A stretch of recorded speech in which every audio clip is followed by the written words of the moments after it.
Cette vidéo intègre une collaboration commerciale en fin de vidéo avec Boursobank, la banque réputée pour sa rapidité et sa simplicité d'usage. On vous en dit plus en fin de vidéo. On parle beaucoup d'international en ce moment, mais malgré tout, le mois d'avril arrive à grands pas et de nombreuses choses vont changer en France et elles pourraient directement vous impacter. Comme d'habitude, on va faire le point. Salut, c'est Blanche, j'espère que vous allez bien. C'est le sujet, la une de ce format d'actu du jour, disponible sur YouTube et en podcast audio. On commence tout de suite avec le premier changement et c'est une augmentation. La prime d'activité, donc l'une des aides versées aux personnes qui ont un salaire modeste en France, environ moins de 2000 € net par mois, va augmenter de 50 € par mois en moyenne. Cette augmentation, elle résulte notamment d'une réforme spécifique décidée dans le budget de 2026. Aujourd'hui, plus de 4 millions de personnes en bénéficient, mais cette augmentation, elle concerne 3 millions de bénéficiaires qui gagnent un petit peu plus que le SMIC, notamment autour d'1,15 SMIC. Si vous souhaitez bénéficier de cette aide, vous pouvez déposer une demande en ligne auprès de la CAF. On vous met le lien en description. À noter que de nombreuses aides comme le RSA, les APL ou encore les allocations sont aussi revalorisées à compter du 1er avril, cette fois-ci de 0,9% afin de suivre l'inflation, donc la hausse générale des prix. Et attention, même si la revalorisation s'applique bien au 1er avril, les personnes concernées par ces aides et revalorisations ne verront l'augmentation qu'au début du mois de mai, puisque les aides se basent sur les revenus du mois précédent. Deuxième changement, si vous avez été en arrêt maladie entre 2009 et 2024, il vous reste encore un peu de temps pour réclamer des congés payés que vous n'auriez pas perçus à l'époque. Alors dit comme ça, c'est un petit peu compliqué, mais en gros, jusqu'à peu, les salariés en arrêt maladie pour un motif non professionnel n'obtenaient pas de nouveaux congés payés pendant cette période. Mais depuis le printemps 2024, le Code du travail a été corrigé pour être conforme au droit européen et celui-ci affirme que le congé maladie et le congé payé ont des objectifs bien distincts. Par conséquent, selon la loi dorénavant, un salarié ne doit donc pas perdre son droit au congé payé à cause de sa maladie. Et justement, la correction de cette loi prévoit aussi de rendre certaines dispositions rétroactives. Donc si vous êtes salarié, vous avez jusqu'au 23 avril pour faire la demande auprès de votre employeur et peut-être avoir droit à des congés payés supplémentaires que vous n'avez pas perçus à l'époque. Si vous voulez en savoir plus, on vous met des liens en description. Troisième changement, le chèque énergie, donc une aide versée une fois par an pour aider les personnes aux revenus modestes à payer leurs factures d'électricité ou de gaz, sera envoyé par courrier entre le 1er et le 20 avril en fonction des départements. L'an dernier, 3,8 millions de foyers en ont bénéficié et le montant varie en fonction de plusieurs critères. En 2025, il oscillait entre 48 et 277 €. Ce chèque est d'ailleurs attribué automatiquement sur la base des déclarations fiscales sans avoir à effectuer de démarches particulières. Si vous voulez plus d'infos, on vous renvoie directement vers le site chèqueénergie.gouv.fr. Quatrième actu, le reste à charge, donc la part que vous devez payer quand vous allez à la pharmacie ou chez le médecin par exemple,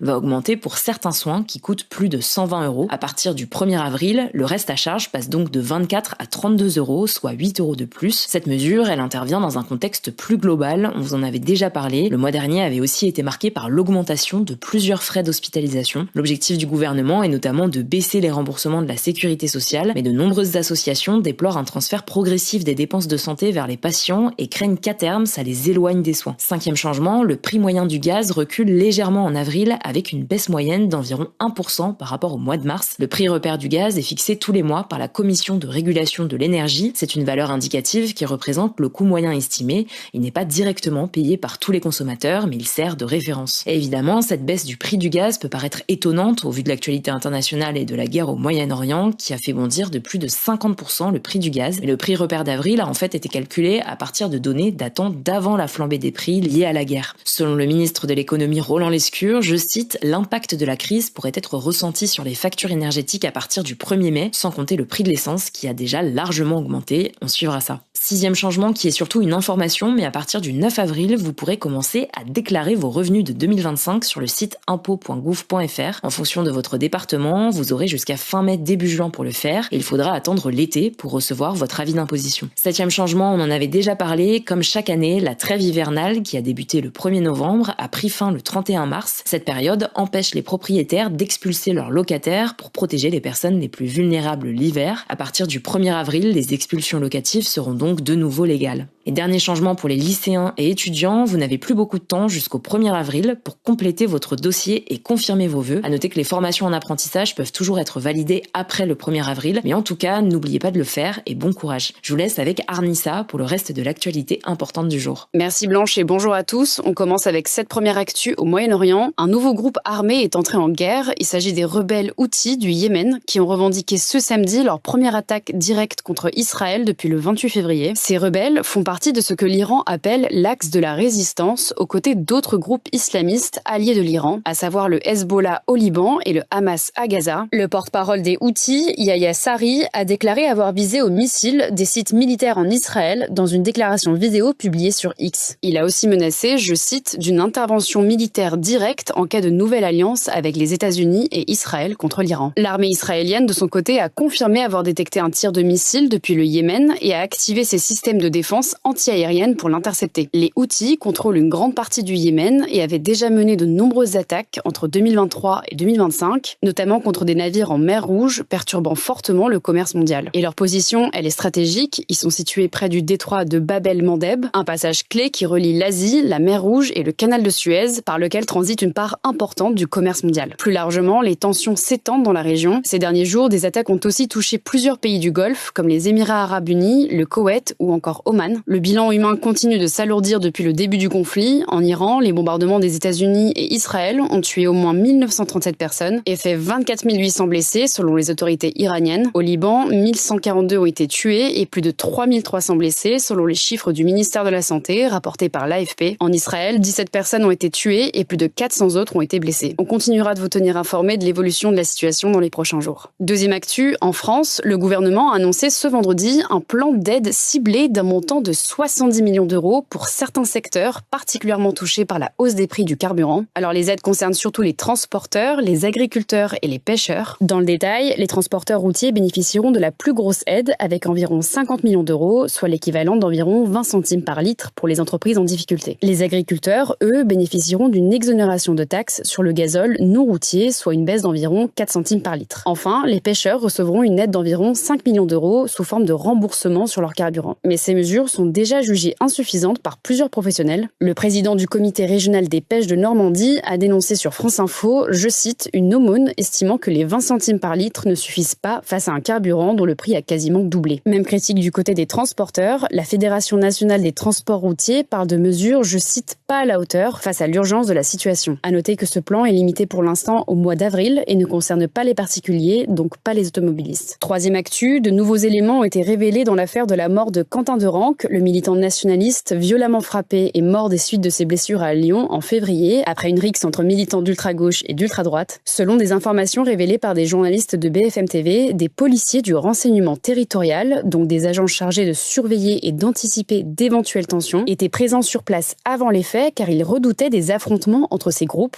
Ils ont surveillé pendant plus d'une heure un groupe de militants d'ultra-gauche et ont pris une 50aine de photos retraçant leurs déplacements avant et après les violences. Ces images, dévoilées par BFM TV, montrent notamment les affrontements entre les deux groupes à quelques centaines de mètres de l'établissement de Sciences Po Lyon où avait lieu la conférence de l'eurodéputée LFI Rima Hassan. En revanche, selon ces mêmes informations, les policiers n'ont pas assisté au moment exact du passage à tabac et donc n'ont pas pu intervenir. À ce stade, 9 suspects proches de l'ultra-gauche ont été mis en examen pour meurtre ou complicité de meurtre, dont Jacques-Élie Favreau, un assistant parlementaire du député LFI Raphaël Arnaud. Et on finit avec cette actu. Après 48 heures de garde à vue, le chanteur Gims a été mis en examen pour blanchiment aggravé en bande organisée. L'artiste de 39 ans est soupçonné d'être impliqué dans un vaste réseau international de blanchiment d'argent, lié notamment à des fraudes fiscales et à des fausses factures. Les enquêteurs s'intéressent à un projet immobilier de luxe à Marrakech, au Maroc, dont Gims a fait la promotion sur ses réseaux sociaux et dont les financements sont jugés suspects. Selon les premières informations, ce réseau reposerait sur des dizaines de sociétés créées dans plusieurs pays pour dissimuler l'origine de fonds issus d'activités illégales. Gims a été interpellé cette semaine, puis remis en liberté sous contrôle judiciaire, avec notamment l'obligation de verser une caution. Pour rappel, le blanchiment, c'est le fait de transformer de l'argent illégal en argent légal. Ce délit peut être puni jusqu'à 10 ans de prison et 750 000 € d'amende quand il est organisé en groupe. Et pour finir, cette nuit, donc dans la nuit du 28 au 29 mars, on passe à l'heure d'été. À 2h du matin, il sera 3h, donc on perd 1 heure de sommeil. Comme on vous le disait au début, cette vidéo intègre une collaboration commerciale avec Boursobank, l'appli bancaire qui permet de gérer son argent facilement mais surtout rapidement. À l'approche des fêtes de fin d'année, certains d'entre vous vont peut-être voyager à l'étranger. Le problème, c'est que ces séjours coûtent de plus en plus cher. Par exemple, en 2025, le budget moyen dédié aux vacances des Français était d'environ 1820 €. Et parmi eux, 35% envisagent de réduire leur budget, souvent en se privant de petits plaisirs. À cela s'ajoutent les frais bancaires. En effet, en 2025, les banques françaises appliquent généralement une commission autour de 2 à 2,5% par paiement ou des frais fixes pour les retraits pouvant atteindre 3,30 € par opération. Dans ce contexte, il peut être utile de regarder les solutions qui permettent d'éviter ces frais. Avec les cartes bancaires Boursobank, vos paiements paiements à l'étranger sont sans frais. À tout moment, vous avez la possibilité d'ouvrir un compte en quelques minutes, d'avoir accès à une carte dématérialisée sur votre téléphone immédiatement et d'économiser sur vos paiements lorsque vous êtes en déplacement à l'étranger. En plus, avec la carte Ultime, vous bénéficiez d'assurance et d'assistance voyage. Que vous fassiez face à un retard sur votre vol, à un bagage détérioré par un organisme de transport ou encore un vol de votre véhicule de location, tout peut être couvert afin de profiter pleinement de votre séjour. Alors si ça vous intéresse, vous retrouverez toutes les informations directement via le lien en description. Merci à vous d'avoir suivi ce format. Hugo revient la semaine prochaine. Je crois que j'ai tout dit. Prenez soin de vous, prenez soin de vos proches et je vous dis à plus tard.